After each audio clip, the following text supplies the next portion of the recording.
Olá a todos, me chamo Luísa e hoje eu e o meu grupo vamos apresentar o trabalho em conjunto das disciplinas de Teoria de Constituição e os Direitos Fundamentais, junto com a Teoria do Direito Civil. Nós vamos trabalhar em cima do caso 1, que seria o caso de intervenção cirúrgica coativa com transfusão de sangue em testemunho de Jeová. Agora eu vou ler e descrever sobre o caso. Pessoa maior de idade e plenamente capaz sofre acidente de trânsito e chega ao hospital consciente, onde recebe diagnóstico indicando a necessidade de intervenção cirúrgica na qual seria necessário realizar transfusão de sangue de terceiros, abre parênteses, já que a região não conta com hospital aparelhado para autotransfusão, fecha parênteses. Em face da negativa do paciente em se submeter ao tratamento, o hospital e o médico ingressam com ordem judicial para a realização coativa do procedimento, alegando a proteção constitucional do direito à vida, enquanto a demanda e contestada sob fundamento da liberdade religiosa. Com tudo isso, eu vou explicar um pouquinho sobre a história da religião das Testemunhas de Jeová. As Testemunhas de Jeová são um grupo religioso cristão que surgiram em meados do século XIX nos Estados Unidos, com crenças e práticas distintas. Uma dessas maiores crenças e controvérsias é sobre a doação de sangue.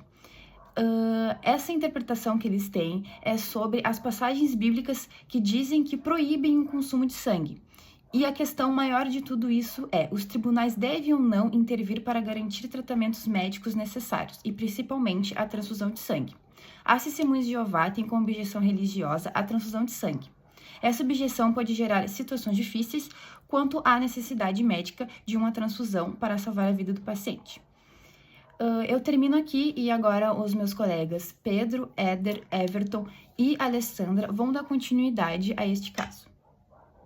Bom, eu irei falar então sobre algumas considerações éticas acerca do assunto da autorização ou não da transfusão de sangue em pacientes que são testemunhas de Jeová, que seriam a autonomia do paciente, que o princípio da autonomia sustenta que os pacientes têm o direito de fazer escolhas informadas sobre seu próprio tratamento, independente do resultado, além da beneficência e a não maleficência, que os médicos têm o dever de agir no melhor interesse do paciente, que seria a beneficência, e também de evitar danos causados, que seria a não maleficência. Porém, há um problema que quando a recusa de transfusão de sangue coloca a vida do paciente em risco, esses princípios tendem a entrar em conflito com a autonomia do paciente. No ponto 2 do nosso trabalho, nós vamos falar sobre o direito à vida e à saúde, onde no caput do artigo 5º vai nos dizer que todos são iguais perante a lei sem distinção de qualquer natureza, garantindo-se aos brasileiros, aos estrangeiros residentes no país, a inviolabilidade de seus direitos, como a vida, a liberdade, a igualdade, a segurança e propriedade. E ainda vai ter mais, né? Quanto à saúde, vai nos dizer no artigo 196 que a saúde é um direito e um dever de todos no Estado, garantido mediante políticas sociais e econômicas que visem a redução e o risco de doenças e outros agravos e um acesso universal e igualitário às nações de serviço para sua promoção, proteção e recuperação. Assim, a Constituição ela impõe ao Estado a responsabilidade de oferecer cuidados médicos necessários à população, garantindo assim os seus direitos. E sabemos também que a nossa Constituição ela é uma norma suprema em relação às demais, tendo ela como pilar a dignidade humana. Então, referente à dignidade humana, aí é preciso uma preocupação nessas tomadas de decisões, ao referir direitos e garantias fundamentais. No artigo 19, no inciso 1º da Constituição, ela fica muito evidente que o nosso Estado ele é um Estado laico, ou seja, ele não tem religião. Então ele vai dizer que deve-se ser respeitada todas essas religiões, todas as decisões dessas pessoas que decidem, né, por si próprias se realizar ou não realizar um procedimento, né?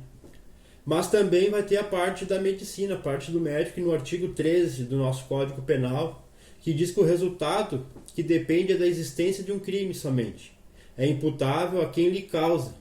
Considera-se causa, ação ou omissão, sem qualquer resultado não teria ocorrido, né?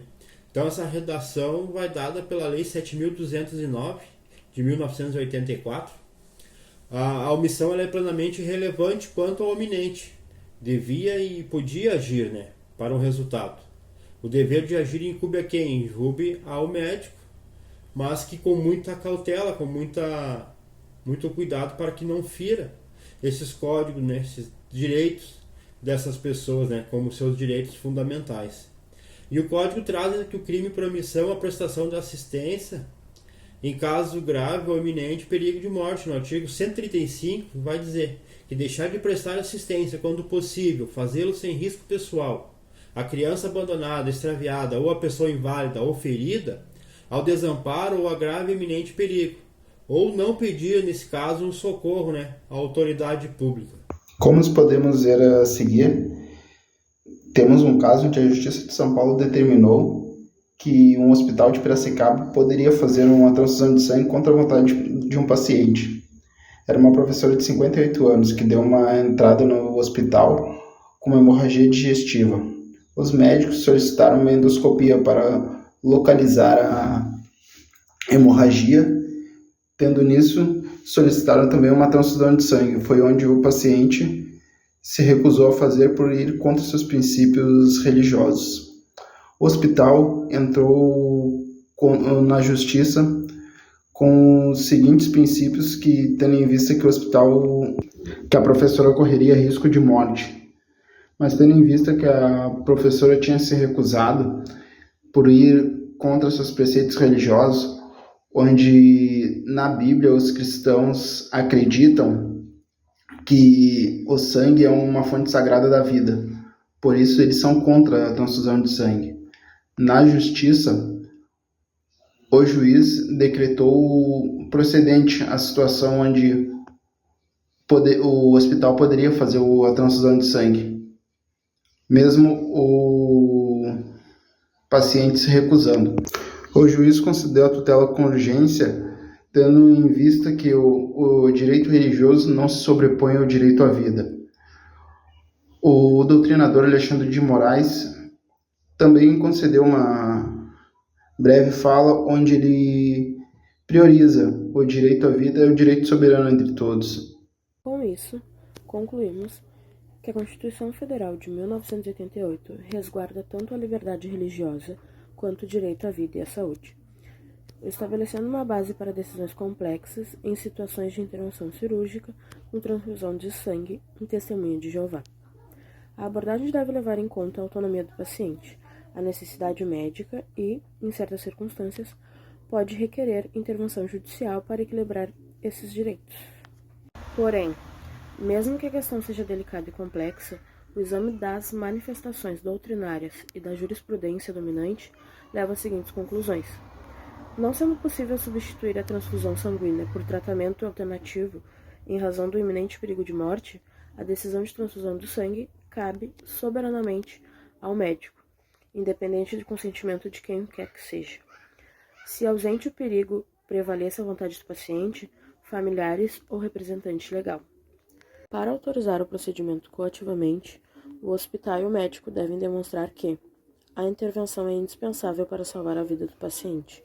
Não há alternativas viáveis que respeitem a autonomia do paciente.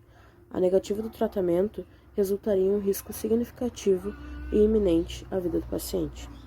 Diante disso, o juiz pode autorizar a intervenção coativa, fundamentando a decisão na proteção do direito à vida, considerando um direito fundamental supremo, ainda que em detrimento do direito à liberdade religiosa.